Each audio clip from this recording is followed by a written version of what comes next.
Hi, it's Adin Huntington, and I'm here with 1001 College. We just had a great interview, and I just hope you guys check it out and watch it.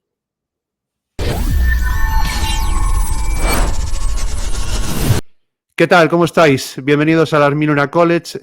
Venimos por sorpresa en medio del draft. Para nosotros es jueves, quedan 6 horas para empezar el draft y hoy os traemos una entrevista muy especial. Tenemos el placer de tener con nosotros un jugador que se va a presentar al draft de Green Bay, que creemos que tiene muchas posibilidades de ser drafteado en el tercer día, que es un jugador increíble, que tiene una historia súper impresionante. Y nada, os traemos aquí la entrevista. Esto está grabando jueves. Espero poder publicarla el viernes. Y nada, tengo conmigo aquí a Carlos, tío. Muchísimas gracias por venir a traducirme y ayudarme con las Yo encantado de traducciones. estar aquí. ¿Qué tal, tío? Bienvenido. ¿Cómo estás? Muy bien, la verdad. Deseando conocer a nuestro invitado, que seguro es una entrevista fantástica. Genial, tío. Pues nada, vamos a pasarlo ya, que lo tenemos aquí. Nada, ya pasamos a Adin Huntington, defensive line de Tulane Green Waves. Bienvenido al Millionaire College, Adin. Es un placer tenerte aquí hoy jueves, a unas horas del comienzo del draft. Primero de todo, ¿cómo estás? ¿Cómo estás viviendo esta cuenta atrás hacia el comienzo del gran día? Welcome to Las Miluna College, Adin. It's a pleasure to have you with us today. It's Thursday, just hours away from the start of the draft. First of all, how are you feeling? How are you experiencing this final countdown to the big day? Now, I'm feeling good. You know, this whole process was an overall blessing from starting the workouts in Texas, those 10 to 12 weeks, the pro day, to the local day workouts, to the visits, to the Zoom. And it's all a blessing. I know it's all coming to fruition for myself, and I know God's going to do some good things over these next 3 days. So I'm excited to see what He has planned. Oh, nice. ¿De dónde eres y cuándo empezaste a jugar a fútbol? Where are you from and when did you start playing football? Yes, I'm from Stafford, Virginia. I'm born and raised in the Virginia area, the Northern Virginia area. And I've been playing football since I've been 5 years old. I played every position. I actually played up my whole life, basically. When I was younger, I was too big to play with the younger kids. So I actually played with my older brother. So, you know, I just been playing since I've been 5. Genial. Eres de la clase de 2020, Kent State, Louisiana Monroe y esta última temporada en Tulane. ¿Cómo ha sido tu evolución desde tu inicio hasta convertirte en el jugador que eres ahora? You are a recruit from the class of 2020, having played at Kent State, Louisiana Monroe, and this year at Tulane. How has your journey been from the beginning until now? And how do you think you evolved into the player you are today? Right. So my journey has been, you know, nothing short but easy. You know, I think every opportunity and every school I've been at has been a great opportunity to learn and develop just in different areas of my life. I say being at Kent State kind of gave me the foundation physically, athletically. Transferring to University of Louisiana Monroe gave me that foundation spiritually and allowed me to put everything that I learned together from Kent State together, and then I was able to produce. And then transferring to Tulane, I kind of just put everything together, and it was an opportunity for me to refine my skills, to see the game from a different side mentally, and every opportunity just kind of molded me into, like I said, the player I am today. From every bit of adversity, every up or down. I mean, it was nothing short but a blessing. So I'm grateful. Wonderful. Tenemos entendido que tu apodo es The Shark, un apodo super cool. ¿De dónde procede y cuándo surge este apodo? We've heard that your nickname is the Shark, which is super cool nickname by the way. Where does it come from, and when did you start being called that? Right. So it came from Kent State. It's actually a funny story. When I was at Kent State, I just was kind of rolling around, and I had a lot of locker mates. And one of the older guys, he had a shark tattoo on his arm, and I was like, "Yo, that's pretty cool." And he was like, and I was like, "What is that?" And he was like, "Yo, I'm a shark." And I was like, nah, that's pretty cool. And I was like, yo, I'm a shark too. And one time I was out and I was out and I actually saw him and his girlfriend at the time. And I think I said, yo, I'm little shark or something. And she looked at me and she said, nah, you're big shark. You you big shark. So I was like, and then every play I made at Kent State, I just kind of threw up the fin. I just threw it up there. And then when I got to Monroe, it was like, yo, it's time. Like I just carried it along with me. And then it kind of allows me to just play with a different type of desire, a different type of hunger. And then, it's just a fun thing to throw up. People kind of some even at Tulane, I look in the booth and then the coaches up there throwing it up sometimes. They telling me, yo, I want to throw it up. So hurry up and make a play. Oh, cool. Has hecho un Pro Day maravilloso con unas métricas increíbles para tu posición, como ese 4.64 en las 40 yardas.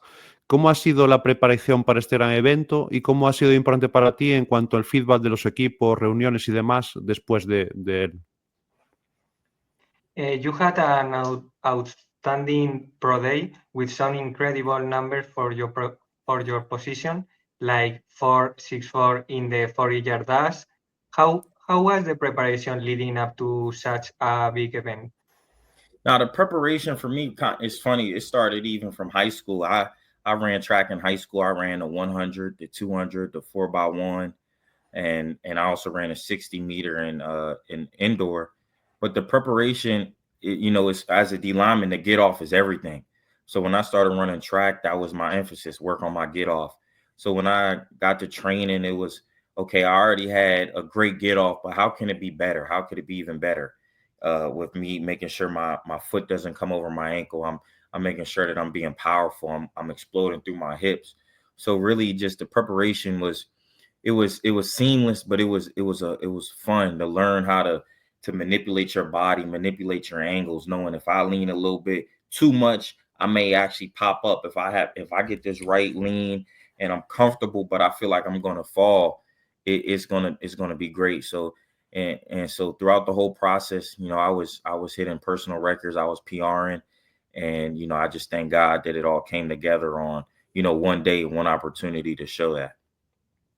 Sounds very interesting. And how important was this great performance for you in terms of the feedback you've received from the teams? Right. Nah, it was great because a lot of teams saw my film and they could see some of the traits that I had that were, just different, freakish traits. But then when they see that when I do freakish things when I did those freakish things at Pro Day, they went back to the tape and say, oh, he's the same guy running the quarterback down from behind. That's that 4.64 speed, him getting off the ball before everybody else. That's his 10-yard split. Me, just my performance, and it just shows that hey, he's 280 pounds, 285 pounds. He may be a shorter guy, but he's solid, he's rocked up, he's athletic, and it shows in my playing style. It's not like I showcase something, at Pro Day that I never put on tape or vice versa. Everything that I did on tape, I did at Pro Day, and it checked a lot of boxes for teams to see who I was as an overall player. Oh, Cool. genial. A pocas horas del draft y ya con mucho trabajo ya hecho, hasta ayer mismo has tenido algunas reuniones. En España es difícil hacernos una idea realmente de cómo es tu vida en esta época del año. Cuéntanos un poco cómo ha sido, por ejemplo, esta semana para ti, cuánto entrenas, cómo son estos contactos con los equipos, un poco lo que nos puedas contar sin querer tampoco saber cosas que no puedes contar, ¿sabes? Sin violar un poco tu intimidad. With just an hour to go until the draft and with so much work already done, you've had some meeting up until yesterday. In Spain, it's hard for us to truly understand what your life is like during this time of year. Could you share a bit about what this week has been like for you? How much are you training? What is like interacting with the NFL teams? Anything you can share with us, of course, without revealing anything you can talk about. Right. So, really after Pro Day, the process started with I had 1:30 visit with the Chiefs. I had a couple workouts, local day workouts with the Saints and the Commanders. And then I had numerous Zooms with the Cowboys, the Jaguars. I talked to the Browns. I talked on the phone with the Jets. and San Francisco. So kind of leading up to this week, it's funny. I actually was working Monday, Tuesday, and Wednesday. I actually was working with my dad at his security engineer business, DTS. So I was, and it's funny. We get up at 6, maybe 6, 7. We work from around 8 to 5, and then after that, hey, let's get food, and I'm going to the gym. I got to work out. Even after those long days, for me, I still have to get it in. I still have to move my body. I still have to understand. It's a blessing for me to have the opportunity to work, but also it's a blessing for me to have the opportunity to, also work out and use this body God gave me.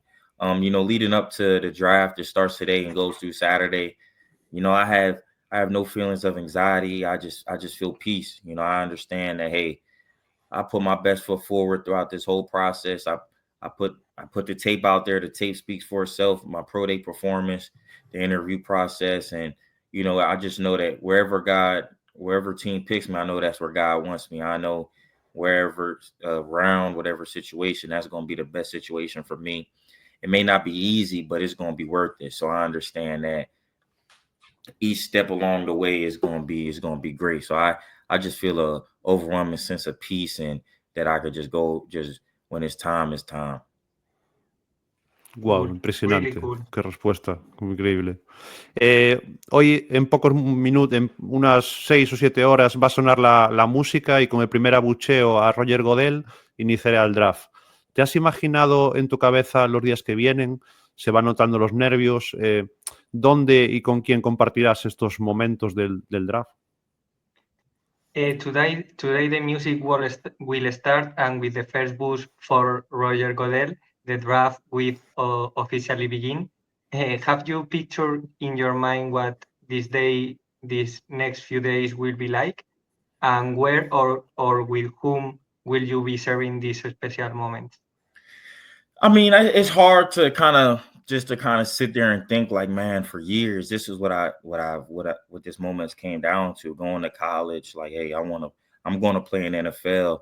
Watching even last year, watching the draft really closely because I'm a year away. Watching how every year I watch the draft. Every year I watch the East West and the Senior Bowl, but just being so close to this moment, I don't think I could really fathom what's going to happen when I hear my name called. I've been really just trying to take it one day at a time. The journey is the reward for me. This whole process has been a blessing, and I'm going to spend it with my family. I think my close family, and then probably after I'll do something with.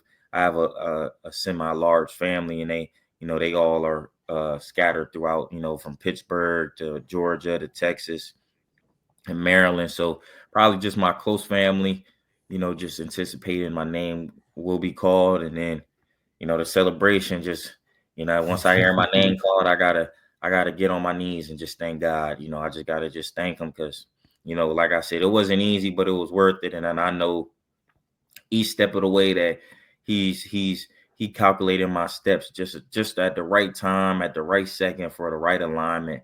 So I know it's going to be worth it. Vale, yo creo que la siguiente pregunta que teníamos prevista más o menos ya la contesto ahora, ¿no? Que es un poco cómo se imagina, ¿no? La llamada y todo, ¿no? Yo creo que... Entonces voy a pasar para la siguiente.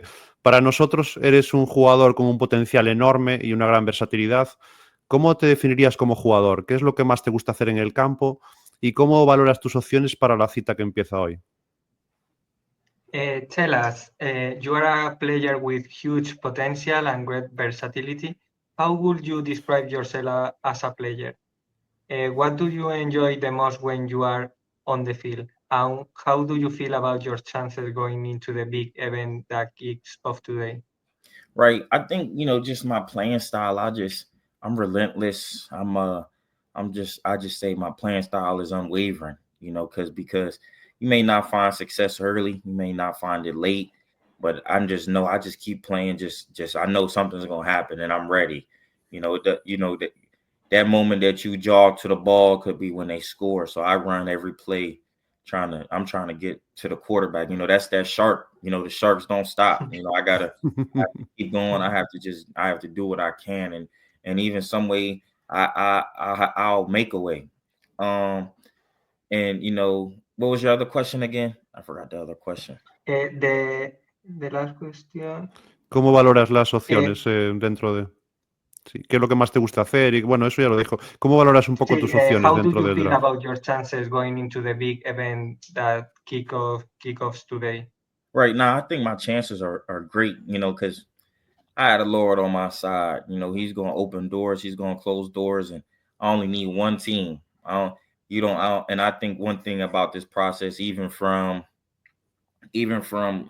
going into college to the transfer portal the first time, when I got into college, God made my decision easy. It's gonna be this school or this school. I chose this school. When I hit the portal, the first time it was this school or this school. I went to this school. So I know that he knows that I don't need a lot. I don't need to be bombarded by 32 teams because I can't play for 32 teams.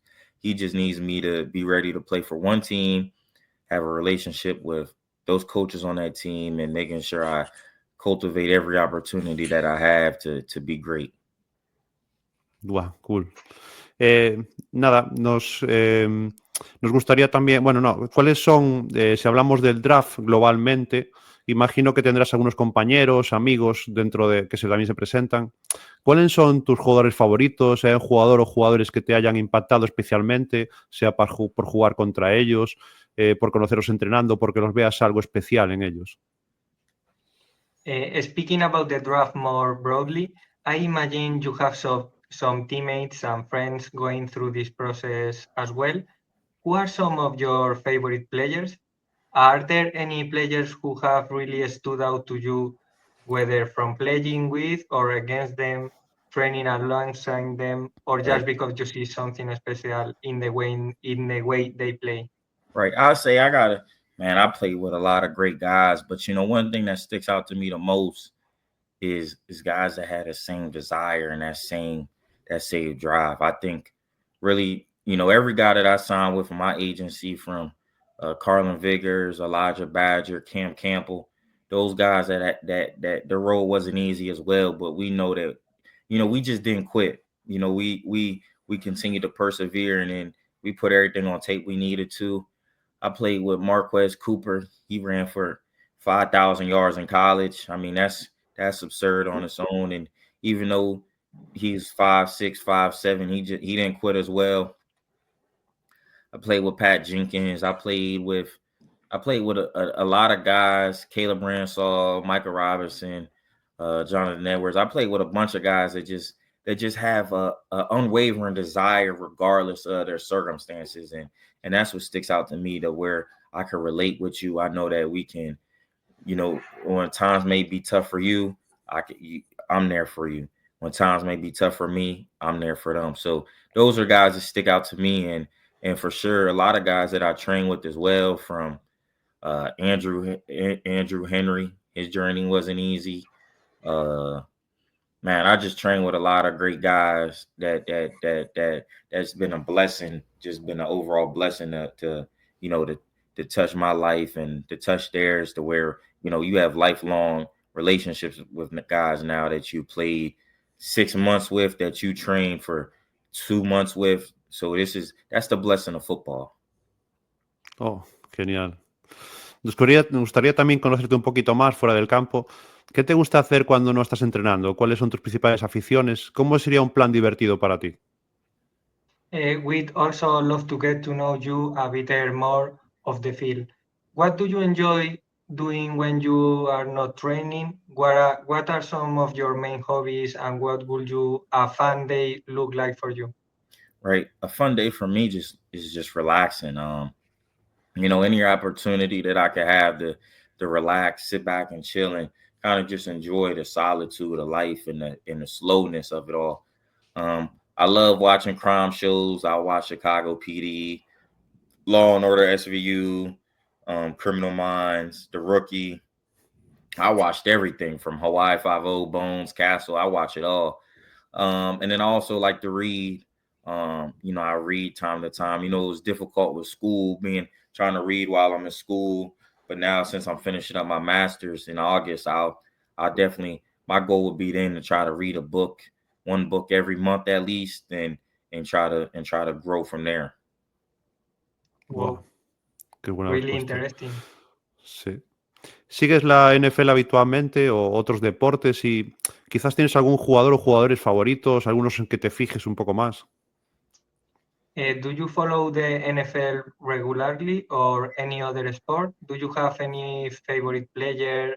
Maybe some you look up to or to model your game after? Right. So I love football. I've been watching. One thing about me is I love kind of the how intense it is and how deep you could go into watching football. You know, to the outside, oh, this guy just got a sack, but how did he get this sack, right? How did he do this? And a lot of guys I watched from growing up, I watched Jerome Brown, Reggie White when they was with the Eagles, kind of grew into the Derek Thomases when he was with the Chiefs. And then when I started kind of becoming my own player, I love Khalil Mack. He's on the Chargers. I love Aaron Donald.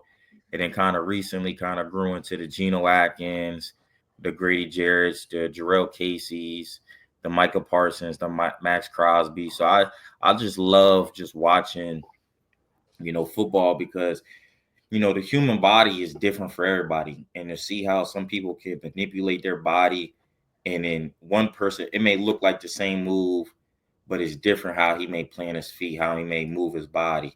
It may be difficult for a taller guy to bend down. So just watching stuff like that, that's what I enjoy watching. Wow, impresionante. Sounds Last great. two questions. Si pudieras elegir cualquier deportista de cualquier deporte, incluido el fútbol, ¿cuál sería tu top 5 de deportistas favoritos? Pueden ser en activo o retirados. If you could choose any athlete from any sports, including football, who would you be your top 5 favorite athletes? They can be active or retired players. Yeah, top 5 favorite. I had to say I'd put LeBron in there. I'd put Aaron Donald, Khalil Mack. I would say I need 2 more. I would say, man, that's a good question. 2 more. Yeah, it's a hard question. Yeah, I would say, I would really say Kobe Bryant just so I could talk about his mind. I would see what's inside his mind and see, a guy like that, is when I talk about that desire and drive, and then maybe a Tom Brady. I don't think you could go wrong talking to Tom Brady because he was one of those guys that Never. he showed each step of the way, like, hey, from Michigan to the NFL, like I was a 6th-round pick, and now look where he's at. I think that's one of the greatest things about this game. It doesn't matter about the hype. It doesn't matter about really whatever else. It's like, what do you do with this opportunity that you're given? And when his number was called, he was ready, and then he ran with it. For sure. For sure. Wow, impresionante. La última, nosotros somos de España, donde el fútbol americano está creciendo mucho y donde a partir de este año van a empezar a jugarse partidos. ¿Quién sabe si ojalá te veamos aquí en directo este año? Sería una pasada. ¿Conoces algo de España? ¿Te gustaría venir a jugar aquí? The last question. We are based in Spain, where American football is growing fast, and starting this year, actual NFL games will be played here at the Estadio Santiago Bernabéu in 2025. Who knows? Maybe we'll get to see you in person over here. Do you know anything about Spain? Would you like to come and play here someday? I don't know much about Spain. Like I said, I did take Spanish. I know where geographically where that's at is very beautiful. I do know about the running of the bulls, but that's not something I would participate in. And I don't know, I wouldn't close off playing in Spain because if the NFL tells me to come out there and play, I'll be more than happy to come play out there and just experience a different culture. I think that's the greatest thing about having these global games, and like you said, the outreach to where even looking at football or American soccer, it's so globally worldwide and it touches a lot of countries. And I think, hey, American football could do the same, and then it could get a lot of global interest and have people willing to participate around the world. Wow. Personally, we love you to to come here to see you play in Spain Yes, with hey, I love to come. wherever team drives you. No. A mí me encantaría verte en mi equipo, la verdad, sinceramente. Muchísimas gracias, Adin. Ha sido un placer tenerte con nosotros. Eres un chico realmente increíble. Siempre ha sido un placer hablar contigo por Instagram, siempre súper amable, siempre con un ratito para contestarnos. Entonces, muchísimas gracias y muchísima suerte para el evento que viene. Estamos seguros que vamos a escuchar tu nombre y va a ser genial verte en la NFL. Thank you, Adin, for all you did for us. You always look very kindly messaging in Instagram, talking to you. So we are so excited for you to fulfill your dream, and we are rooting for you, and we are delighted that you speak with us, and thank you for all. Now, thank you both, for allowing me to come on. This is a great opportunity. Not many times you can, do things like this, and like I said, this is just a great blessing, and I appreciate both of y'all. Thank you. Buah, tío, increíble, vaya entrevistón, tío. ¿Cómo lo has visto, Carlos, tío? Yo lo he visto, es verdad que yo igual mi inglés no es súper cool y algunas cosas tengo que ponerle traducción ahora en subtítulos para enterarme mejor, pero genial, ¿no? O sea, nos ha contado muchas cosas muy interesantes. La verdad que sí, o sea, ha sido súper abierto, súper reflexivo con sus respuestas, se ha abierto a contarnos con pelos y señales sus experiencias pre-draft, cómo lo espera ver él y todo. La verdad que me ha encantado conocerle y se le ve un gran chico y esperemos tenga un gran futuro, seguro que sí. Sí, yo estoy seguro que va a ser, bueno, yo tengo muchas esperanzas de verlo jugar en NFL. Es verdad que igual su altura, como él comentó, pues no es el chico más grande y tal, pero tiene otras cualidades. Y no sé, aparte de un tío tan, a mí particularmente su forma de ser me conquistó, cómo nos contó los contactos con el equipo, nos nombró un montón de equipos, ¿no? O sea, realmente ha estado en contacto prácticamente con todos los equipos, o sea, que yo creo que sus oportunidades van a ser buenas. Sí, seguro además que con las entrevistas que ha hecho con ellos, conociéndole, seguro que les ha conquistado porque es típica personalidad que se le ve que es un currante día a día y que esto es su sueño y va a pelear al máximo por ello. Sí, la verdad es que es un 10, así que nada. Nada, Carlos, tío, muchísimas gracias por Gracias a ayudarme ti. aquí con esto. Y nada, a todos los demás, muchísimas gracias. Espero que estéis viendo este vídeo. Estamos en medio del draft. Cuando veáis este vídeo, a lo mejor ya sonó Adin Huntington en vuestro board, ya lo tenéis en vuestro equipo. Y nada, pasaos a lo mejor a darnos un like, a suscribiros, a ayudarnos, porque queremos seguir haciendo muchas cosas y vuestra ayuda siempre es como el fuel que nosotros tenemos para seguir haciendo cosas de estas. Así que nada, gracias, Carlos, tío. Gracias a ti, gracias a todos. Adiós a todos, chao, chao. Adiós.